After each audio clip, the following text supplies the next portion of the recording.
শুরু করছি হৃদমায়ের প্রেমগাথা। লিখেছেন রিক্তা ইসলাম মায়া। পাঠে FKCS, পর্ব সংখ্যা 11। হৃদের মুখে আবারও পরকীয়ার প্রস্তাবটা পেয়ে মায়া নাক মুখ কুঁচকাল। দুনিয়াতে এত সম্পর্ক থাকতে মায়াকে কেন এমন বাজে একটা প্রস্তাব দেওয়া হয় মায়া বুঝে না। তারপরও মায়া এখন গলা উঁচিয়ে হৃদের সাথে তর্ক করতে চাইল না। যেহেতু হৃদ এখন মায়াকে ডেকে নিশ্চয়ই কিছু বলবে। তাছাড়া কিডনি মায়ার যাক বা ওর স্বামীর, একই তো কথা। লোকটাকে খুঁজে পেলেই তো হলো। মায়া হৃদের কথায় ঘাড় বেঁকে সম্মতি দিল। মায়ের সম্মতি দিতে দেখে হৃদ একটা ভ্রু উচালো। নারী আসলে সব পারে। স্বামীর কিডনি তার অগোচরে পর্যন্ত বিক্রি করে দিতে পারবে, তারপরও নিজের সংসারে পরনারী চায় না। হৃদ মায়াকে তীক্ষ্ণ নজরে দেখতে দেখতে পাশ থেকে টিস্যু তুলে মুখ মুছল। মায়ের উদ্দেশ্যে একই ভঙ্গিতে বলল, আপনি ঘাড় ফাঁকালে তো হবে না। Deal is deal. প্রসঙ্গটা আমার 2 লাখ টাকার, বুঝলেন? টাকার লেনদেন নিয়ে আমি কাউকে বিশ্বাস করি না। সেজন্য একটু পর আসিফ উকিল নিয়ে আসবে, কিছু কাগজপত্র আপনাকে দিবে, সেগুলো সুন্দর করে সাইন করে দিবেন। কাগজগুলো হলো আমাদের মধ্যকার ডিল হয়েছে সেটার প্রমাণপত্র, বুঝলেন? কাজ হওয়ার পরে আপনি যেন অস্বীকার করতে না পারেন, সেজন্য কাগজ কলমে সাক্ষী আর কি। আরেকটা কথা, উকিলের সাথে মনে হয় একজন কাজীও আসবে। হৃদের কথার মাঝে অস্থির গলায় ফোড়ন কাটল মায়া। সে কি, কাজী কেন? আগে আমাকে বলতে দেন, তারপর আপনি নিজে মুখ খুলবেন। সরি, আপনি বলেছিলেন আপনাদের বিয়ের কোনো সাক্ষী বা প্রমাণ টমান নেই, এমনকি কাবিননামা নেই, সব আগুনে পুড়ে ছাই। আসলে আগুনে পুড়ে ছাই হলেও কিন্তু বিয়েটা হয়েছিল, সেটা কিন্তু আপনি নিজের মনকে অস্বীকার করতে পারবেন না। যদিও মুখে অস্বীকার করেন তাহলে সেটা কিন্তু মহাপাপ হবে। সমাজ সত্যি মিথ্যা যাচাই পরে করবে, কিন্তু এক স্বামী রেখে অন্য স্বামীর ঘর করা কিন্তু ইসলামে নিষেধ, মহাপাপ বলে গণ্য। সেজন্য আমি আপনাকে মহাপাপ থেকে বাঁচাতে চাই, বুঝলেন? শত হোক আপনি আমার সম্পর্কে আত্মীয় হন, তারপর আপনি একজন ছোট মানুষ। সেজন্য ভাবলাম আপাতত আমি না হয় আপনার গার্ডিয়ান হয়ে কিছু দায়িত্ব কাঁধে তুলে নিলাম। কি বলেন? আমার দায়িত্ব নেওয়াতে আপনার সমস্যা আছে? আপনার ভালোর জন্য বলছিলাম। হৃদের কথায় মায়া অসম্মতি জানে, যার অর্থ ওর কোনো সমস্যা নেই। হৃদ আপাতত ওর দায়িত্ব কাঁধে তুলে নিলে হৃদের কূটনৈতিক বুদ্ধির জোর দেখা গেল তক্ষুনি। মায়াকে ফের নিজের কথার জালে ফাঁসাতে ফাঁসাতে বলল, তো কাজের ব্যাপারে যেটা বলছিলাম, আসিফকে পাঠানো হয়েছে উকিল আর কাজী সাহেবকে আনতে। উকিল আমার জন্য আর কাজী সাহেব আপনার জন্য ডাকা হচ্ছে। উকিলের বিষয়টা হয়তো এতক্ষণ আপনি বুঝে গেছেন। আমাদের মধ্যকার ডিলের জন্য কাগজপত্র নিয়ে আসবে। আর কাজী সাহেবকে আপনার জন্য ডাকা হয়েছে কারণ একটু পর আপনার বিয়ে হবে, সেটা রেকর্ড করা হবে। তবে বিয়েটা কিন্তু সত্যি না, মিথ্যা মিথ্যা একটা বিয়ের কাহিনী করতে হবে আর কি। বিয়ে? বিয়ে কেন?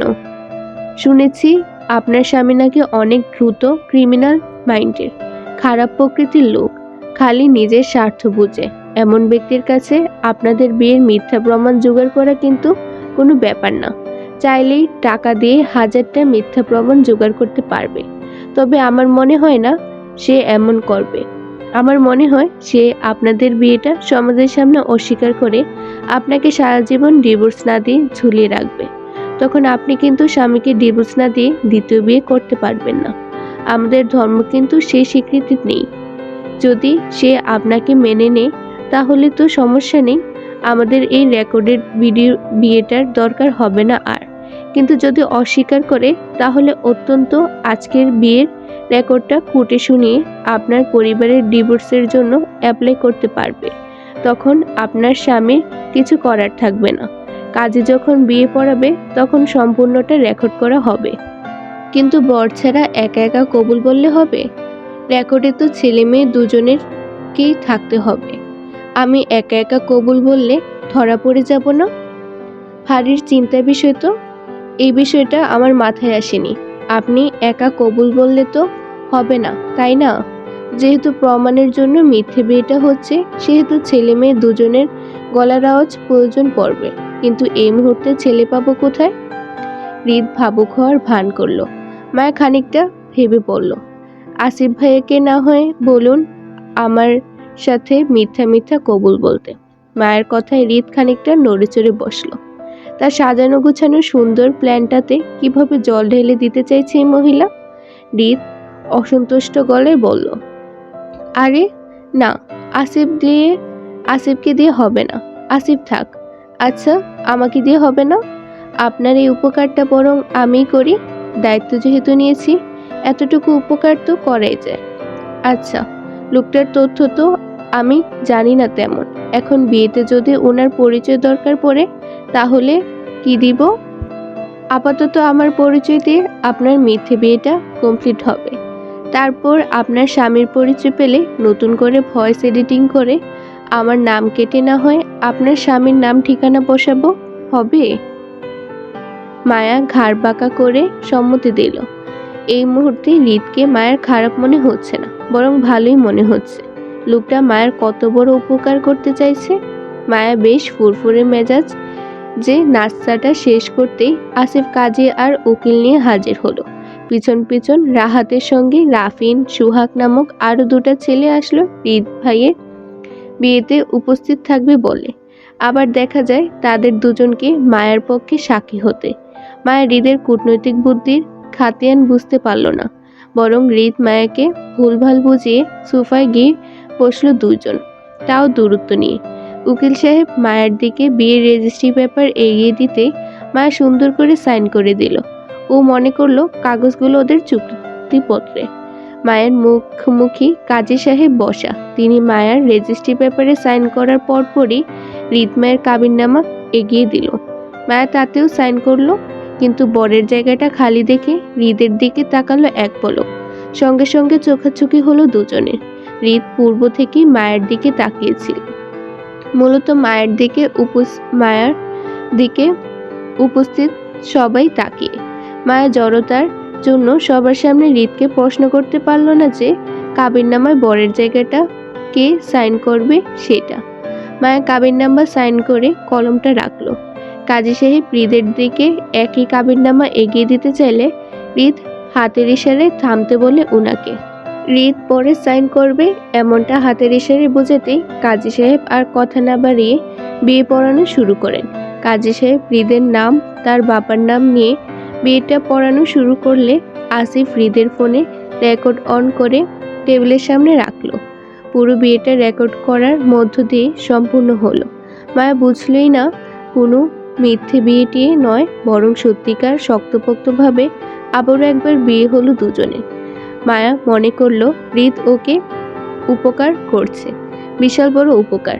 কিন্তু মায়া ঘুণাক্ষরে টের পেল না সে উপকারী মানুষটা আবারও একবার ওর স্বামী হয়ে বসে আছে। দুজনের বিয়ে শেষ হতেই হৃদ আসিফকে দিয়ে মায়াকে কলেজে পাঠালো। তারপর সে কাবিননামায় সাইন করে সবাইকে বিদায় জানালো। বিয়ের ডকুমেন্ট হিসেবে প্রত্যেকটা কাগজ তার কাছে একটা করে কপি রাখলো। হৃদ তীক্ষ্ণ নজরে সেগুলো পরখ করতে লাগলো, কফিতে চুমুক দিতে দিতে। তার হাতে এই কফিটা মায়ে বানিয়েছিল যাওয়ার আগে। সে বলেছিল মায়াকে চলে যাওয়ার আগে হৃদকে আরও একটা কফি করে দিতে।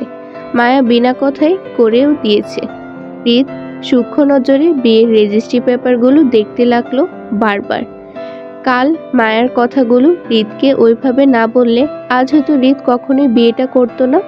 কাল মায়া হৃদের চোখে আঙ্গুল দিয়ে বুঝিয়েছিল তার কাছে কোনো সাক্ষ্য প্রমাণ নেই দুজনের বিয়ে আসলে ছিল না।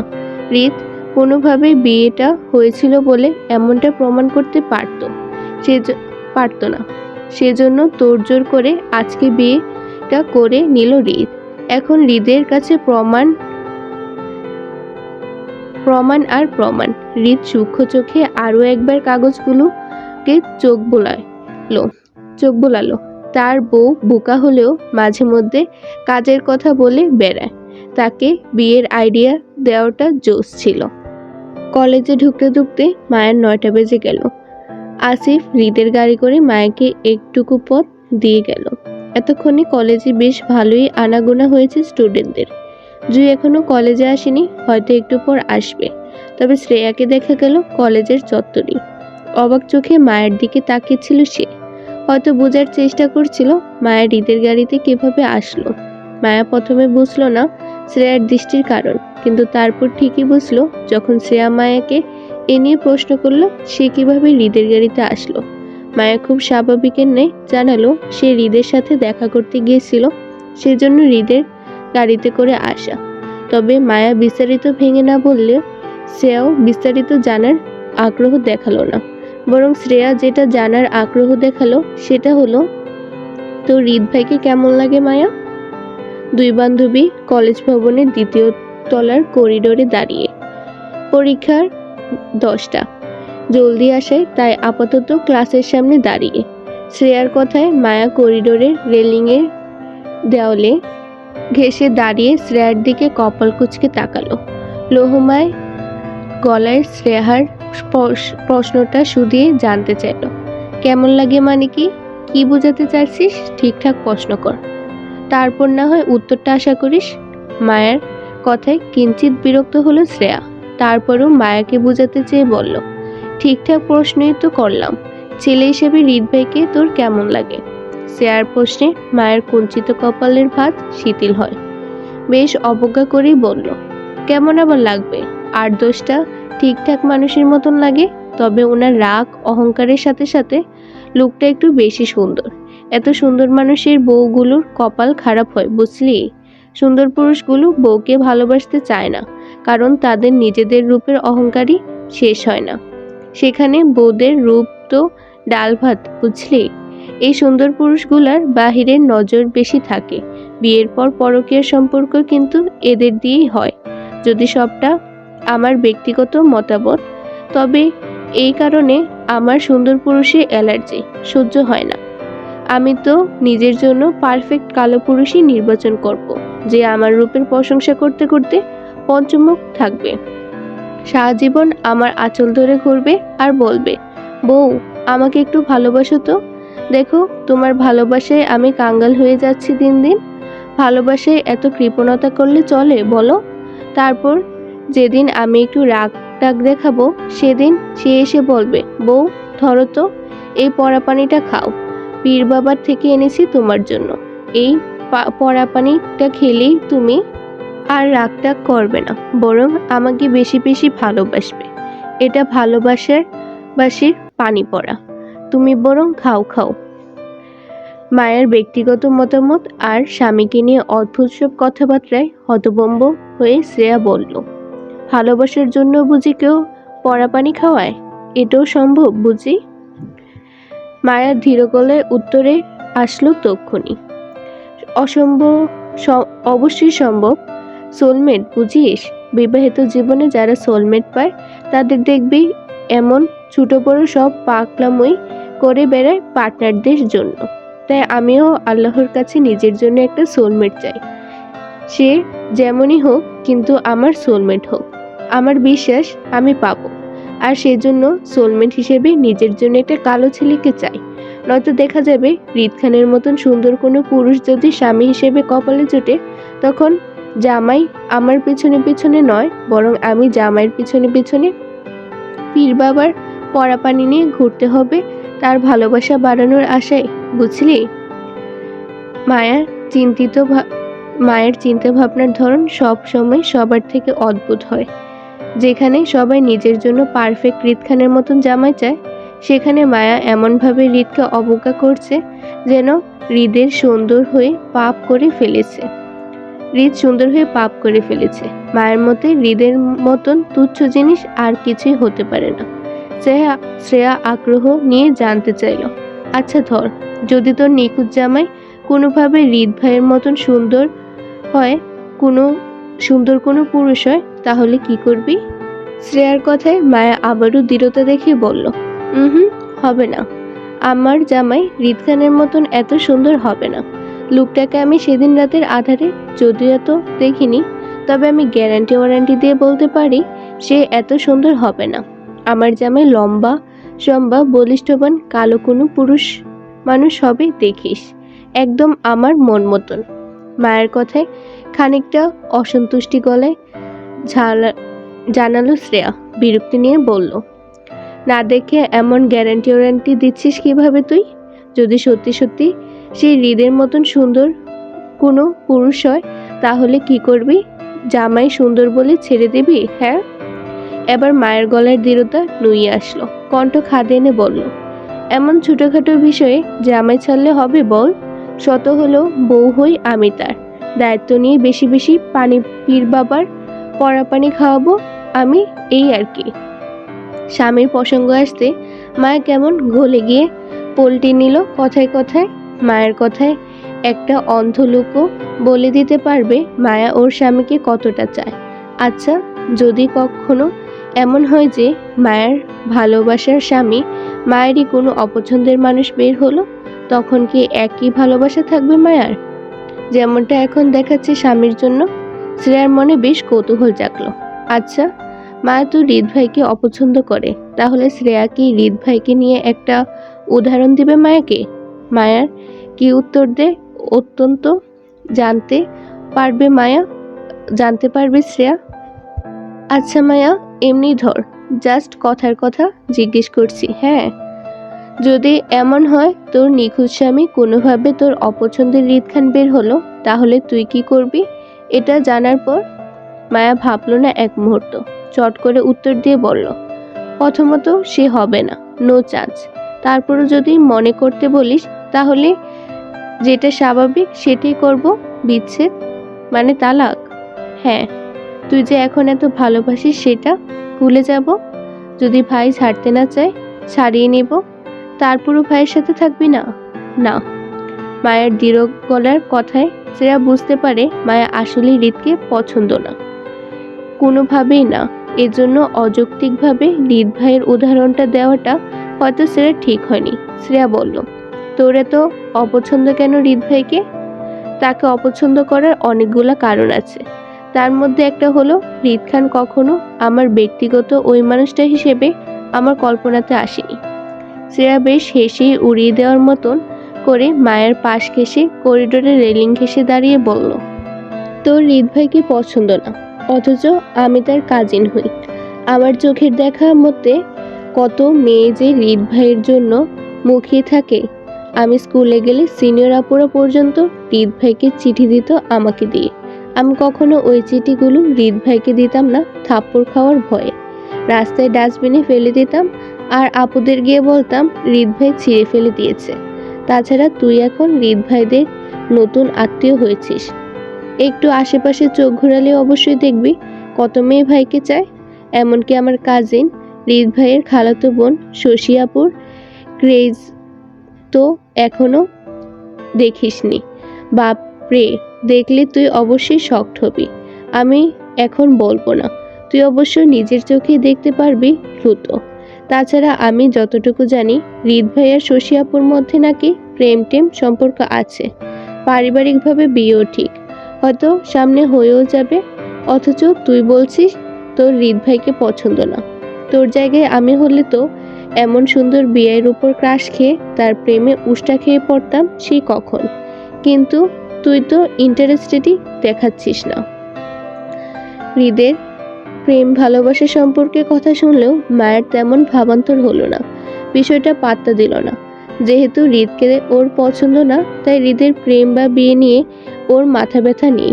হৃদের প্রেমের সম্পর্কটা স্বাভাবিকভাবেই ধরে নিয়ে বলল, বিষয়টা আসলে ইন্টারেস্টেড নয়, বিষয়টা ভালোবাসার। হৃদ খান আমার জীবনে আসার আগে থেকেই আমি বিবাহিত ছিলাম এবং ততদিনে নিখোঁজ স্বামীকে মন দিয়ে ও বসে আছি। সেজন্য আমার কখনো ওই প্রেম চোখে হৃদ খানকে বা অন্য কোনো ছেলেকে দেখা হয়নি। 8-10টা সাধারণ মানুষের মতোই হৃদ খানকে দেখে এসেছি। যদি আমি বিবাহিত না হতাম তখন হয়তো সুন্দর বিয়ে হিসেবে হৃদ খানের রূপে গলে পানি পানি হতাম। কিন্তু আফসোস, আমি অলরেডি একজনের প্রেমে গলে বসে আছি। সেখানে অন্য কেউ ঢোকা নো চান্স বেবি। মায়ের পরীক্ষা শুরু হয় 10টায়। স্বাভাবিকের ন্যায় জুইয়ের হাতে বকাঝকা শুনতে হয়েছিল মায়াকে। কিন্তু শ্রেয়ার সাথে মায়ের সকালে বের হয়েছিল এমনটা শ্রেয়া বলায় এ যাত্রায় বেঁচে যায় মায়া। নয়তো আজ জুই মায়ের নামে বিচার তুলতো আরিফের কানে। দিন দিন মায়া কেমন বেপরোয়া আচরণ করছে স্বামীর খোঁজে, যেটা মায়ের জন্য মোটেও ঠিক নয়। এই তো এখনো মায়া এক অপত্যের সাথে কাজ করে বসলো। পরীক্ষা চলাকালীন কি মনে হওয়াতে তাড়াহুড়োয় মায়া খাতা জমা দিয়ে বের হয়ে গেল সবার আগে আগে। অথচ পরীক্ষা তখনও ঘন্টা খানিকটা সময় বাকি আছে। ক্লাসের সবাই পরীক্ষা দিচ্ছে আর মায়া তাড়াহুড়ো করে স্যারকে খাতা জমা দিয়ে ফাইল নিয়ে বের হয়ে গেল অসুস্থতার দোহাই দিয়ে। অথচ জুই জানলা দিয়ে ঠিক দেখছে মায়া দৌড়ে কলেজের গেট দিয়ে হন্তদন্ত হয়ে বেরিয়ে যাচ্ছে। জুইয়ের রাগে দাঁতে দাঁত পিষল। কাল কোচিং থেকে আর আজ পরীক্ষার হল থেকে মায়া বেরিয়ে গেল অসুস্থতার বাহানা দিয়ে। নিশ্চয়ই মায়া কোথাও কিছু ঝামেলা পাকাচ্ছে, নয়তো এমন অদ্ভুত আচরণ কেন করবে? জুইয়ের সন্দেহ বাড়ে। পরীক্ষা শেষ করেই যে জুই মায়াকে ধরে বেঁধে সবকিছু প্রশ্ন করবে, জানতে চাইবে মায়া কেন দুদিন ধরে এমন অদ্ভুত আচরণ করছে, কেন পরীক্ষাগুলো খারাপ করছে ইচ্ছাকৃতভাবে। মায়ের হন্তদন্ত হয়ে রিস্কায় চড়ে বসলো হৃদের ফ্ল্যাটের উদ্দেশ্যে। মায়ের অস্থির নে ছটফট করছে রিস্কায় বসে। মায়া এত বড় কুৎসিত কাজটা কিভাবে করলো? নিজের স্বার্থের জন্য স্বামীকে খুঁজতে গিয়ে তারই একটা কিডনি বিক্রি করার অনুমতি দিয়ে আসলো হৃদ খানকে।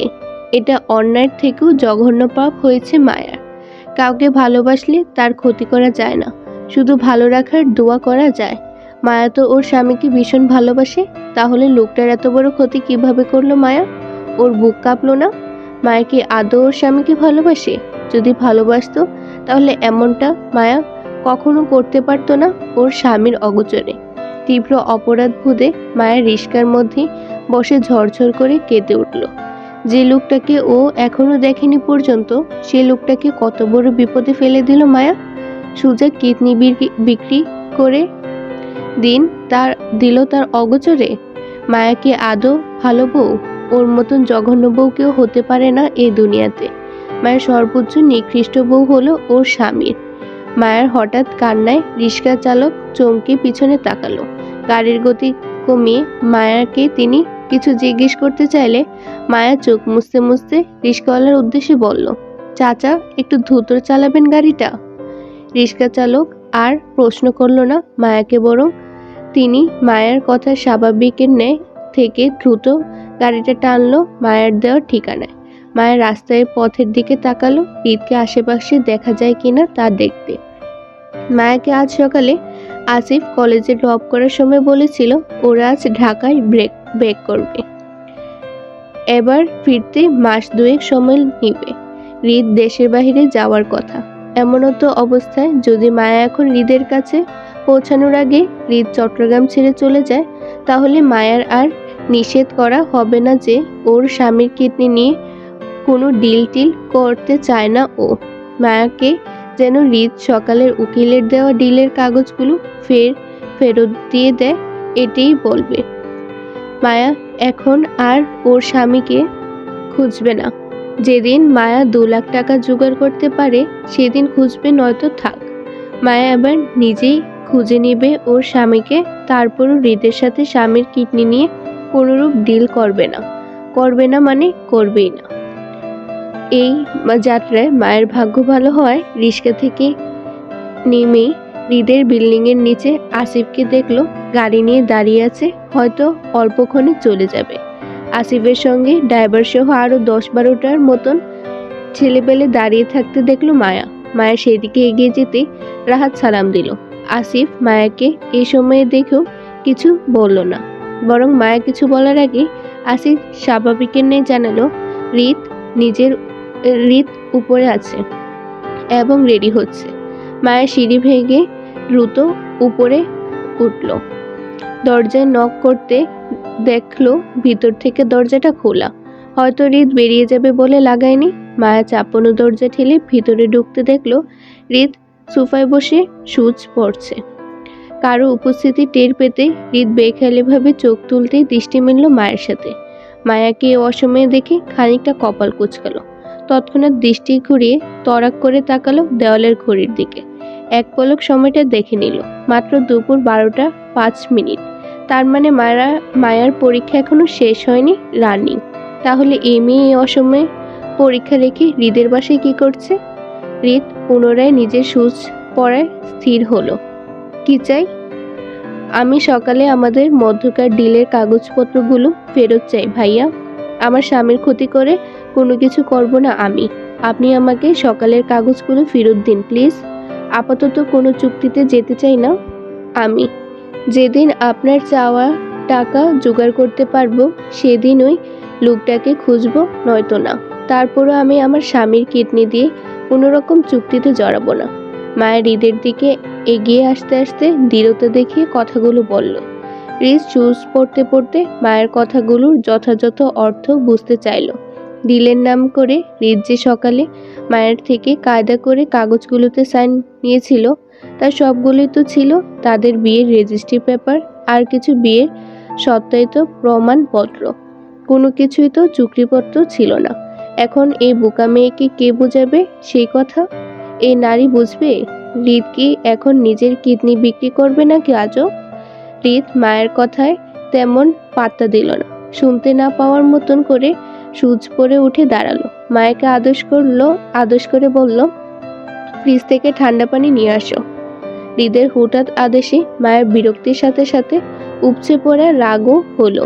মায়ের সিরিয়াস মুভমেন্টে হৃদের হেয়ালি আদেশ ওর গা জ্বলে উঠল রাগে। তারপরও সেটা চেপে গেল, প্রকাশ করলো না। কারণ এই মুহূর্তে মায়া হৃদের কাছে ধরা। ডিলের কাগজগুলো নিতে হলে অবশ্যই মায়া হৃদের আদেশগুলো শুনতে হবে। মায়া তাড়াহুড়োয় হৃদের দিকে না এগিয়ে উল্টো হাঁটলো কিচেনের দিকে। মায়াকে কিচেনের দিকে যেতে দেখে হৃদ পকেটে হাত গুছল। ছোটখাটো একটা নীল ডায়মন্ডের বক্স বের হয়ে আসলো তাতে। সকালে দুজনের বিয়ে হয়েছে অথচ হৃদের এখনো মায়াকে তেমন কিছুই দেওয়া হয়নি। কাবিন নামার মূল্য যদিও উসুল করে বিয়েটা করেছিল হৃদ, কিন্তু এত কিছু আপাতত বউকে বলা যাবে না। দেখা যাক এই লুকোচুরি খেলাটা আর কতদিন এভাবে চলে। এই হাইডেন্সি খেলার শুরু তার বউ করেছিল, এবার শেষটাও তার বউকেই করতে হবে। হৃদ এই ব্যাপারে কোনো সাহায্য করবে না বউকে। যেভাবে হারিয়ে গিয়েছিল হৃদকে না বলে, ঠিক সেভাবেই বউটাকে খুঁজে বের করতে হবে। ততদিন হৃদ শুধু তৃতীয় পক্ষের ভূমিকা পালন করবে এই বিষয়ে। হৃদের হাতের বক্সটার দিকে এক পলক তাকালো। বউকে দেওয়ার জন্য আপাতত দুটো জিনিস আছে হৃদের কাছে। তার মধ্যে একটা হলো তার হাতের এই বক্সটা, কিন্তু সেটাও এই মুহূর্তে দিলে তার বউ বেশ উল্টাপাল্টা প্রশ্ন করবে তাকে, যার উত্তর এই মুহূর্তে হৃদের কাছে নেই। হাতের মুঠোয় বক্সটা চেপে হৃদ সামনে তাকালো। মায়াকে দেখলো হৃদের জন্য পানি নিয়ে এগিয়ে আসতে। দুজন মুখোমুখি হতেই মায়া হৃদের দিকে পানির গ্লাসটা এগিয়ে দিতে দিতে আওড়ালো, নিন, খাও। হৃদের আদেশে মায়া চমকে উঠে অবুঝ গলায় শুধালো, আমি কেন? এটা তো আপনার, আপনি খান, নিন, কুইক। মায়া একটু আমতা আমতা করলো। তারপর হৃদের আদেশ অনুযায়ী তরতর করে সবটা গ্লাসের পানি এক চুমুকে শেষ করে হাতে নিল গ্লাসটা। ঠান্ডা পানিটা গলা দিয়ে নামার সময় মায়ের মনে হচ্ছিল এই মুহূর্তে এই পানিটুকু সত্যিই তার বড্ড দরকার ছিল। তৃষ্ণায় কেমন গলা শুকিয়ে গিয়েছিল।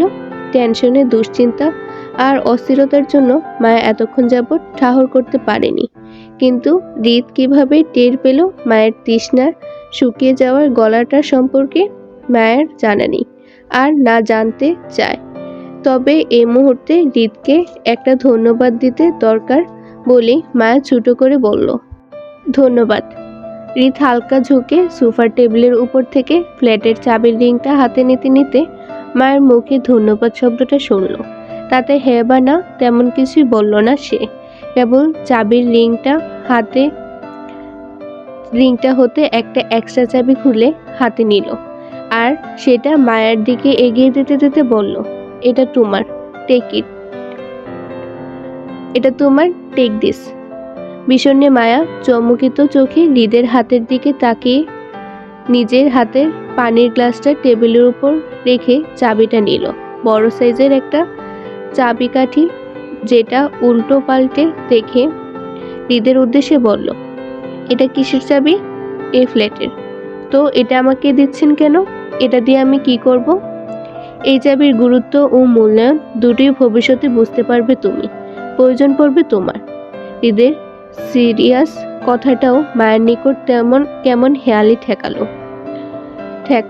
সে বুঝলো না বিষয়টা। ভবিষ্যতে মায়ের হৃদের ফ্ল্যাটের কি এমন প্রয়োজন পড়বে আশ্চর্য। অনিচ্ছা সত্ত্বেও মায়ের নিজের পরীক্ষার ফাইলের ভিতর চাবিটা ঢুকিয়ে রাখলো। আপাতত এই একটা চাবি নিয়ে হৃদের সঙ্গে কথা বাড়াতে চায় না মায়া। একটা চাবিই তো, সেটা আর কি এমন জিনিস? লোহার একটা ছোট পদার্থ, ফেলে দিলেই শেষ। হৃদের হাতে মায়ের জন্য আনা দ্বিতীয় উপহারের বক্সটা সেটা আর দিল না, বরং অতি সন্তর্পণে পকেটে ঢুকিয়ে ফেলল। হঠাৎ মনে হওয়ার মতন করে তাড়াহুড়োয় মায়া বলল, ভাইয়া প্লিজ আমাকে ডিলের কাগজগুলো ফেরত দিয়ে দিন। আমি কোনো ডিলে যেতে চাই না। মায়ের কথায় হৃদ বাম হাতের সময়টা দেখে নিয়ে পকেটে দুহাত গুছতে গুছতে বলল, তুমি কিছু বললেই যে আমাকে সেটা শুনতে হবে এমনটা তো ডিল হয়নি। কাগজপত্রগুলো অলরেডি কোর্টে সাবমিট করা হয়ে গেছে। ডিল ক্যান্সেল করা যাবে না। তুমি এখন আসতে পারো, আমি বেরোবো। হৃদ মায়াকে কৌশলে এড়াতে চেয়েছিল তাড়িয়ে দিয়ে, কিন্তু মায়া বের হলো না। স্বামীর জন্য মায়ের ছটফট অস্থিরতা হৃদের চোখে পড়ার মতন ছিল। বউয়ের এত ভালোবাসা, এত অস্থিরতা সব তো হৃদের জন্যই, তাই না? হৃদের ভিতরটা হঠাৎ পৈশাচিক আনন্দে শিথিল হলো। অনাকাঙ্ক্ষিতভাবে কারুর দিশেহারা ছটফটের কারণ হতে পেরে হৃদ ভেতরে অদ্ভুত আনন্দ বোধ করল। খুব কাছ থেকে মায়ের ছটফট দেখতে পারছে হৃদ, আর সেটাই যেন হৃদের পৈশাচিক আনন্দের কারণ হলো। কিন্তু হৃদের পৈশাচিক আনন্দ বেশিক্ষণ টিকল না মায়ের পরবর্তী আচরণে। হৃদ ডিল ক্যান্সেল করতে অস্বীকার করাতে দিশেহারা হলো মায়া। ঝরঝর করে কেঁদে উঠে তৎক্ষণাৎ হৃদের পায়ের উপর পড়ল। দু হাতে হৃদের দুপা চেপে ধরে আকুতি মিনতি করে বলল, ভাইয়া প্লিজ প্লিজ আপনার পায়ে পড়ছি আমি। প্লিজ আমার কাগজগুলো ফেরত দিয়ে দিন। লোকটা এসবের কিছু জানে না। আমি লোকটার ক্ষতি করতে কোনো ডিল করিনি। আমার দ্বারা ওনার কোনো ক্ষতি হলে সেটা আমি সহ্য করতে পারবো না। মরে যাব। ভাইয়া প্লিজ আপনি লোকটার কোনো ক্ষতি করবেন না। লোকটার কিডনিও নেবেন না। প্লিজ আমাকে ডিলের কাগজগুলো ফেরত দিয়ে দিন। Please please. হৃদ হতভম্ব, ভীষণ হতবাক, স্তব্ধতা ন্যায় হতবুদ্ধি হয়ে ঠায় জায়গায় দাঁড়িয়ে। মায়া হুট করে হৃদের পায়ে পড়ে যাবে এমনটা হৃদের ঘুণাক্ষরের ধারণাতে ছিল না। মায়া কান্না আহাজারিতে হৃদের মনটা হুট করেই কেমন নরম আর শিথিল হয়ে গেল। ওর ভালোবাসার ভিতরটা ঠান্ডা অনুভব করলো। হৃদ ভাবল সে হয়তো একটু বেশিই করে ফেলছে। বউয়ের অনুভূতি নিয়ে খেলা ঠিক হয়নি। সত্যিটা বলে দেওয়া উচিত ছিল। হৃদ কোমল হাতে মায়ের বাহু চেপে দাঁড় করালো। মা তখনও হৃদের মুখোমুখি দাঁড়িয়ে হাত জোর করে আকুতি মিনতি করে কাঁদছে ওর স্বামীর কোনো ক্ষতি না করতে, ডিলের কাগজগুলো মায়াকে ফেরত দিয়ে দিতে। হৃদ ঠোঁট গোল করে ভিতরকার অস্থির নিঃশ্বাস ছাড়ল। কপালে এক পাশের চুলকে মায়ের কন্ধনরত মুখটার দিকে তাকালো। স্বামী হিসেবে হৃদ নিজের পরিচয় এই মুহূর্তে দিলে মায়ের সেটা কিভাবে গ্রহণ করবে তাও খানিকটা ভাবল। হৃদ নিজের সংশয় দূর করে মায়ের হিজাবের উপরে দিয়ে মাথায় নিজের ডান হাতটা রাখল। স্বামী হিসেবে অধিকার খাটিয়ে এই প্রথম হৃদ মায়াকে স্পর্শ করলো। যত্ন নিয়ে একটু মায়ের মাথায় আদরে হাত বুলিয়ে দিল। হৃদ আবারও একই অস্থিরতার চাপা নিঃশ্বাস ফেলে বলল, যাকে তুমি খুঁজছো তাকে খুঁজে বাদ দিয়ে আমাকে স্বামী হিসেবে গ্রহণ করলে চলবে না তোমার? হৃদ কথাটা শেষ করতে যতটুকু দেরি হলো ব্যাস এতটুকুই। কিন্তু মায়ের রিয়েকশন দেখা গেল তৎক্ষণাৎ। মুহূর্তের মাঝে হৃদের হাতটা ঝাড়া দিয়ে মাথার উপর থেকে ফেলে দিল তীব্র রাগে। তেতে উঠে বলে উঠল মায়া, আমি আপনার কাছে সাহায্য চেয়েছিলাম, উপদেশ নয়। তৃতীয় পক্ষ হয়ে একদম আমার ব্যক্তিগত জীবনে ঢোকার চেষ্টা করবেন না। আমি কাকে খুঁজবো না সেটা আমার ব্যক্তিগত মতামত হবে, আপনার না। আমাকে দুর্বল ভেবে একদম সুযোগ নেওয়ার চেষ্টা করবেন না। আমি ওই টাইপের মেয়ে নই যারা আপনার রূপ আর টাকা পয়সা দেখে আপনার পিছনে ঘুরে বেড়াবো। আর না আমার ভালোবাসা এতটা ঠুনকো যে কারুর কথায় নিজের স্বামীকে বাদ দিয়ে অন্য কাউকে গ্রহণ করব। একদম নিজের লিমিটে থাকবেন। আমার আপনাকে পছন্দ না। মায়ের রাগ, দৃঢ়তা হৃদকে মুগ্ধ করার কথা ছিল, কিন্তু হৃদ মুগ্ধ হতে গিয়েও নড়ে উঠল। হৃদ যে মায়াকে বোঝাতে চেয়েছিল সে মায়ার স্বামী হয়, এই কথাটা তো মায়া মানতেই নারাজ। বিশ্বাস করবে কখন? হৃদের মস্তিষ্ক হঠাৎ করে জ্বলে উঠল কিছু একটা আপত্তি জানিয়ে। মায়া নিজের স্বামীকে যতটা পাগল পাগল হয়ে ভালোবাসে ঠিক ততটাই হৃদকে অপছন্দ করে। এতটাই অপছন্দ করে যে হৃদ মায়ের স্বামী হতে পারে এটা এই মেয়ে কল্পনাতেও রাখেনি। হৃদ তো শুধু প্রাথমিক অবস্থায় এই মেয়েকে একটু করে বোঝাতে চেয়েছিল হৃদ মায়ের স্বামী হতেও পারে। পুরোপুরি হৃদ সত্যটা বলেনি, অথচ মায়া অল্প কথা শুনেই রিয়েক্ট করলো। হৃদের কথাটার বিশ্বাস করা তো দূর, উল্টো ভুল বুঝে বসলো। এই ভেবে হৃদ তার বউয়ের সুযোগ নিচ্ছে। আজব, সে সুযোগ কেন নেবে? মেয়েটি তার বউ হয়। যদি হৃদের কখনো মনে হয় তার বউকে দরকার, তাহলে সে সোজা বেডরুমে নিয়ে ফেলবে এই মেয়েকে। তারপরও বউটা বাজি করে বউকে ছুবে না সুযোগ নেওয়ার উদ্দেশ্যে। এমনটা করার হৃদের দরকার নেই। হৃদের মনে তীব্র প্রশ্ন জাগলো, আচ্ছা এই মেয়ে যখন জানতে পারবে হৃদ মায়ের স্বামী হয় তখন কি করবে? এত এত ভালোবাসা থাকবে তো এই নারীর তার প্রতি? নাকি হৃদ এই নারীর স্বামী হয় বলে সে এত ভালোবাসাকে মুহূর্তে ঘৃণে রূপান্তর করবে, দূরে সরে যেতে চাইবে হৃদ থেকে? অসম্ভব। হৃদ এত সহজে ছেড়ে দেবে বউকে? তাকে এত আগ্রহ নিয়ে পাগল বানিয়ে শেষে কিনা ছেড়ে দিবে এই নারীকে? অসম্ভব। জানে মেরে ফেলবে না সে এই নারীকে, তারপরও ছাড়বে না। এতক্ষণে ভালো লাগাটুকু হুট করেই কেমন বিতৃষ্ণা ঠেকল হৃদের নিকট। মায়াকে শক্ত আনলের দিকে তাকিয়ে হৃদ তেতু গলায় বলল, নিজের লিমিটেই আছে আমি। এমনটা যাতে না হয় তুমি নিজের লিমিট ক্রস করে একটা অপছন্দের মানুষের সাথে নিজের সারাটা জীবন শেয়ার করতে হলো। আপনার সাথে আমার একটা চকলেট পর্যন্ত শেয়ার করব না। সারা জীবন তো দূরের কথা, শুধু চকলেট না, নিজের সব কিছু আমার সাথে শেয়ার করবে তুমি, তাও স্বেচ্ছায়। I promise. অসম্ভব। অসম্ভব বলতে কিছু নেই। তোমার বাসরেও আমাকে পাবে, তোমার বাচ্চাদের বাপও আমি হব। এবার আউট। আপনার মতন নোংরা মানসিকতার মানুষ আমি জীবনও দেখিনি। আমাকে চুক্তিপত্র কাগজগুলো ফেরত দিন, আমি চলে যাব। মায়ের উল্টাপাল্টা কথায় হৃদের রাগ বাড়ছে। হৃদ দাঁতে দাঁত চেপে মায়াকে শুধালো, এই যাবে তুমি এখান থেকে? ভালো লাগছে না আমার। কোনো ডিলের কাগজ দেব না আমি। যাও। তারপরও যদি স্বামীর প্রয়োজন হয় তাহলে আমাকে দিয়ে কাজ চালাও, ফুল সার্ভিস দেব। তারপর এখন বের হও। ভীষণ রাগ লাগছে আমার। কণ্ঠর হারালে খুব খারাপ হবে তোমার। যাও।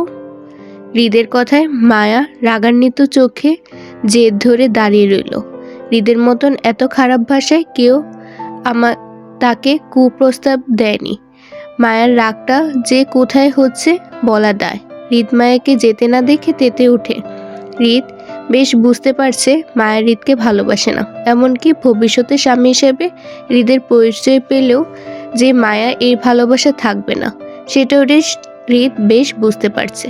তাহলে এখন এত আগ্রহ নিয়ে যে এই নারী তাকে পাগল বানাচ্ছে সেটা কে দেখবে? হৃদ জাস্ট পাগল হয়ে যাচ্ছে এই নারীর জন্য। এই নারী আর কিছুক্ষণ হৃদের সামনে থাকলে নিশ্চয়ই সে রাগে কন্ট্রোল হারাবে। কি হলো, শুনতে পাওনি? দাঁড়িয়ে আছো কেন? যাও।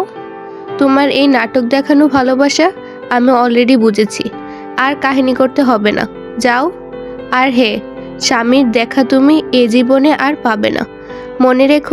মনে করো তোমার স্বামী মৃত, তাকে আমি মেরে ফেলেছি, এবার আমাকে গ্রহণ করো।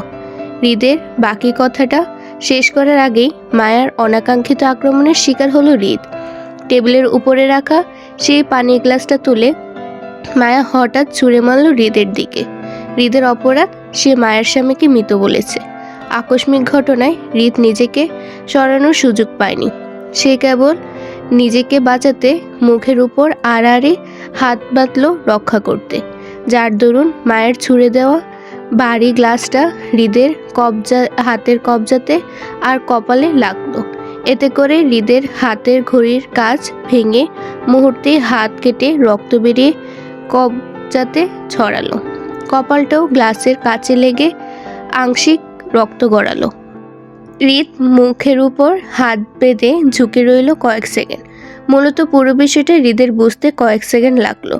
যখন বুঝতে পারলো বিষয়টা কি হয়েছে তার সাথে, ঠিক তখনই ধপধপ করে তীব্র রাগে জ্বলে উঠল হৃদের মস্তিষ্ক। তাকে কেউ আঘাত করলে সেটা সহ্য করতে পারে না সে, কন্ট্রোলের বাইরে চলে যায় তখন সব কিছু। মায়া না চাইতেও সেই কাজটা করে ফেলে। হৃদের চেপে রাখা রাগটা আরও বাড়িয়ে দিল নিজের অজান্তে। কয়েক সেকেন্ড নিস্তব্ধ পরিবেশটা হুট করে কেমন অশান্ত তাণ্ডবে পরিণত হলো। সুন্দর ফকফকা ড্রয়িং রুমে ছড়িয়ে পড়ল অসংখ্য কাচের টুকরো।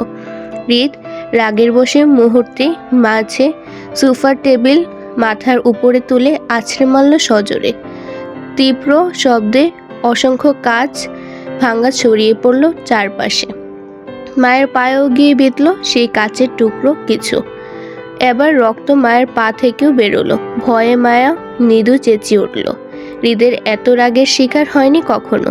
আতঙ্কিত মায়া কেঁদে উঠে ছিটকে দূরে সরতে চাইল হৃদের ভয়ে, কিন্তু তার আগে হৃদের শক্ত থাবার পিষ্ট হলো সে। মুহূর্তের মাঝে হৃদের শক্ত হাত চালান হয় মায়ের গলায়। চোখের পলকে সেই হাত মায়াকে ছিটকে ফেলে সোফার উপর। ছটফট করা মায়া দুহাতে হৃদের হাতটা গলা থেকে ছাড়াতে চাইলে হৃদের হাতের বাঁধন আরও দৃঢ় হয়। মায়ের উরুর পাশে সোফার হৃদ এক পা তুলে তাতে হাতের ভর দিয়ে মায়ের উপর ঝুঁকে পড়ে রাগে রিরি করে দাঁতে দাঁত পিষে বলল, নাটক করিস? কাকে তেজ দেখাস তুই? এত আগ্রহ দেখে আমাকে পাগল বানিয়ে এখন আঘাত করিস? আমাকে চিনিস তুই? কি মনে হয় একটু নরম সরম হয়ে কথা বলেছি দেখে এমনি আমি ভালো মানুষ হয়ে গেলাম? আর তুই সেই সুযোগে আমাকে আঘাত করবি?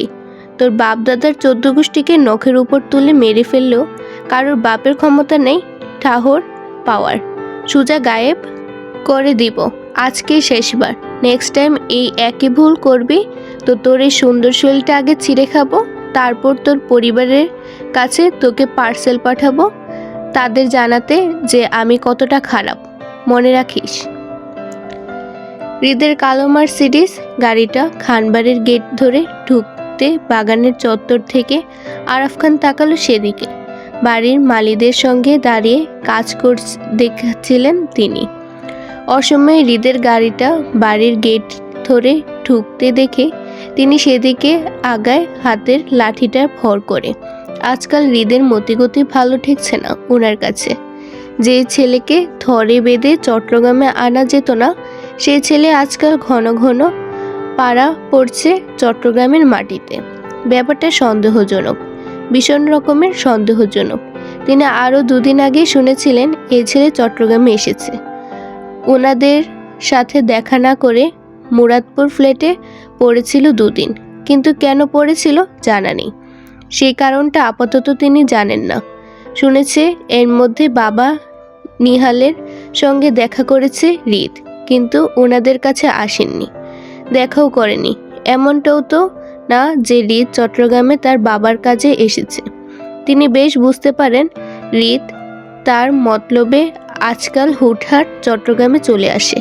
তাছাড়া হৃদ যদি তার বাবার কাজে চট্টগ্রামে আসায় হতো তাহলে মুরাদপুর না থেকে বাড়িতে আসতো, ওনাদের সাথেই থাকতো।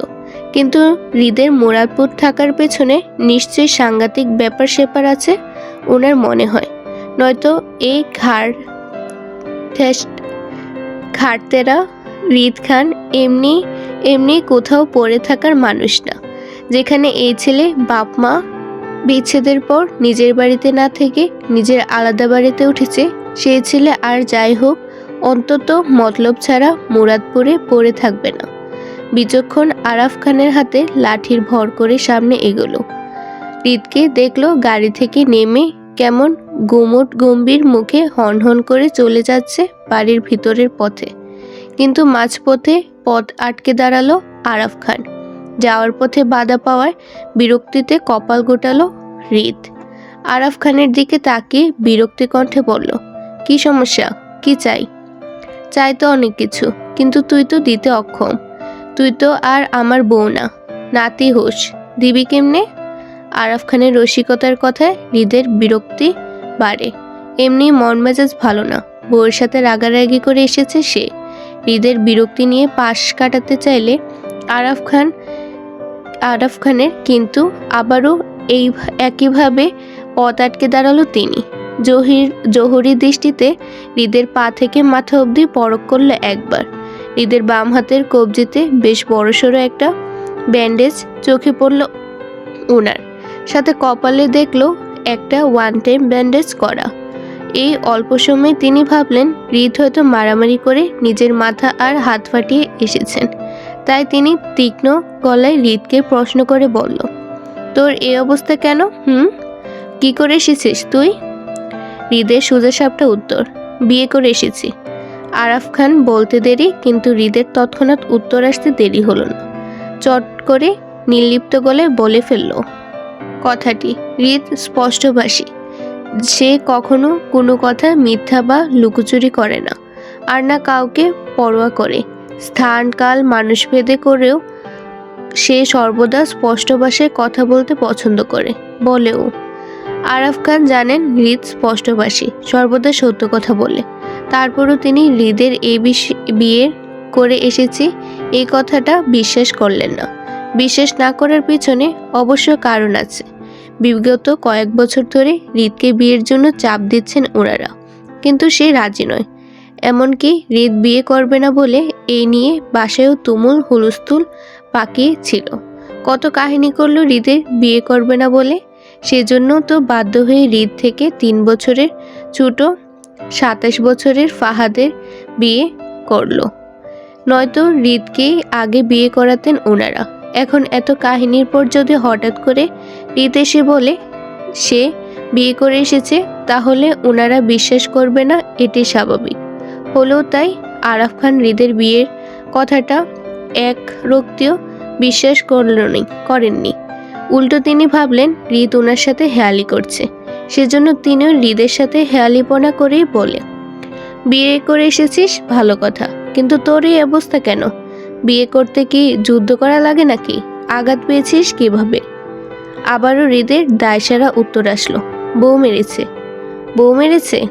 আরে সাব্বাস, বউয়ের হাতে মার খেয়ে এসেছিস অবশেষে। আমার তো গর্ববোধ হচ্ছে তোর বউয়ের উপর হৃদ। বাপ রে, কি সাংঘাতিক ব্যাপার স্যাপার। হৃদ খানকেও কেউ পিটায়? তোর বউকে তো আমার একটা ধন্যবাদ দেওয়ার দরকার হৃদ। বাঘিনীর বাচ্চা সে, তোকে মারার মতো দুঃসাহসিকতার কাজটা সে করে ফেললো। আরাফ খানের কৌতুক কথায় দাঁতে দাঁত চাপল হৃদ। রাগ বাড়ছে, সেজন্য চোয়াল শক্ত হচ্ছে জেদে। সামনে থেকে সরো দাদাভাই, ভালো লাগছে না। হৃদ আবারও পাশ কাটাতে চাইলে ফের বাধা দিল আরাফ খান। তিনি যেন আজ শপথ করেছে হৃদকে সর্বোচ্চ বিরক্ত করবে। তিনি হৃদের পথ আটকে দাঁড়াতে একইভাবে খোঁচা মেরে বলল, আমাকে তোর ভালো লাগবে না, এটি স্বাভাবিক। আমি কি আর তোর বউ লাগি যে আমাকে তোর ভালো লাগবে? ভালো লাগার মানুষের কাছে তো মায়ের খেয়ে এসেছিস। আর কি চাই বল? এমন বউ সুহাগ স্বামী কতজন হতে পারে? তুই তো সাংঘাতিক কপাল নিয়ে জন্ম নিয়েছিস হৃদ। সুজা স্বামীর পেটা বউ পেয়েছিস। তোর ভাগ্যটা ভালো বুঝলি। আমাদের বউ তো খালি আদর করে, মারে না। আরাফ খানের খোঁচামারা হেয়ালি কথায় হৃদ দাঁতে দাঁত পিষে জোরপূর্বক আরাফ খানকে পাশ কাটিয়ে হনহন করে চলে গেল বাড়ির ভেতরে।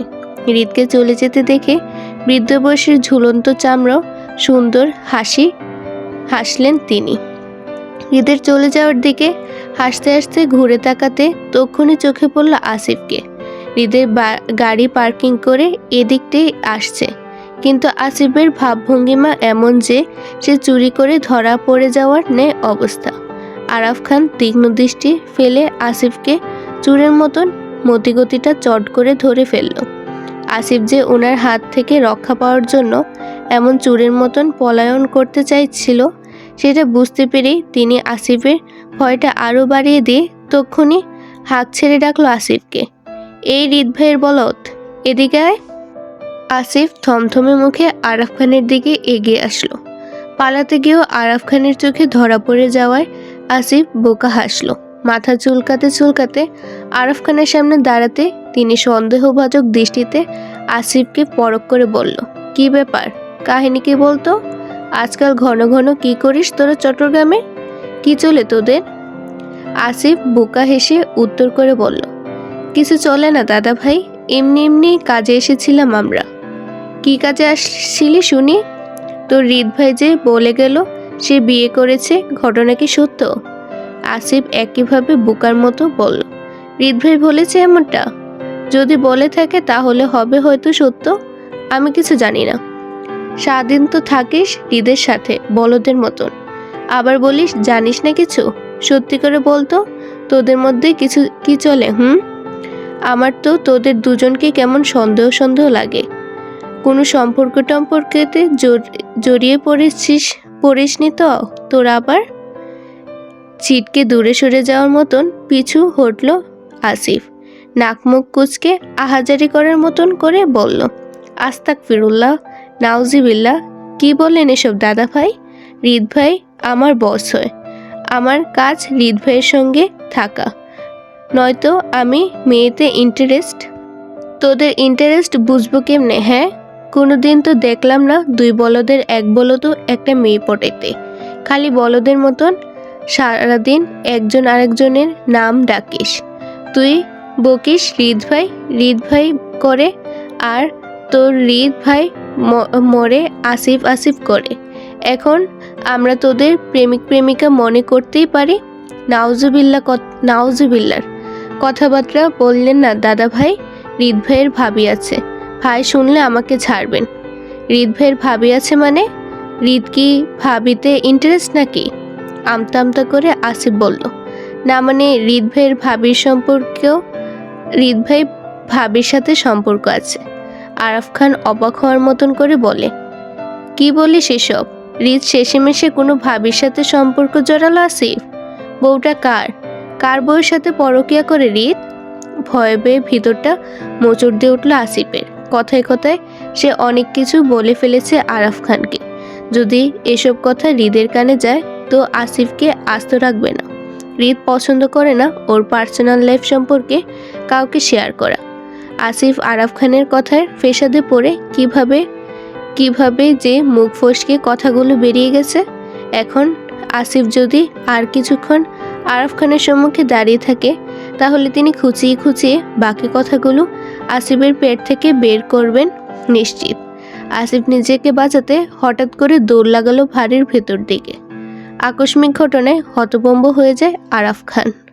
তিনি যখন বুঝতে পারেন আসিফ ওনার থেকে বাঁচতে দৌড় লাগিয়েছে, ঠিক তখনই আসিফের যাওয়ার পথে খানিকটা চেঁচিয়ে উঠলেন তিনি।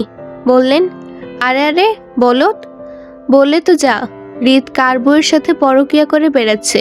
মেয়েটা কে? আসিফ দৌড়ে পালাতে পালাতে খানিকটা চেঁচিয়ে জানল, মেয়েটা আপনাদের আত্মীয় হয় দাদা ভাই। আত্মীয় কথাটা মাথায় আসতে আরাফ খানের মাথায় প্রথমে শশীর নামটা ঢুকলো। মেয়েটার সাথে হৃদের সম্পর্কের কথা শুনেছিল ওনারা আরও কয়েক বছর আগে।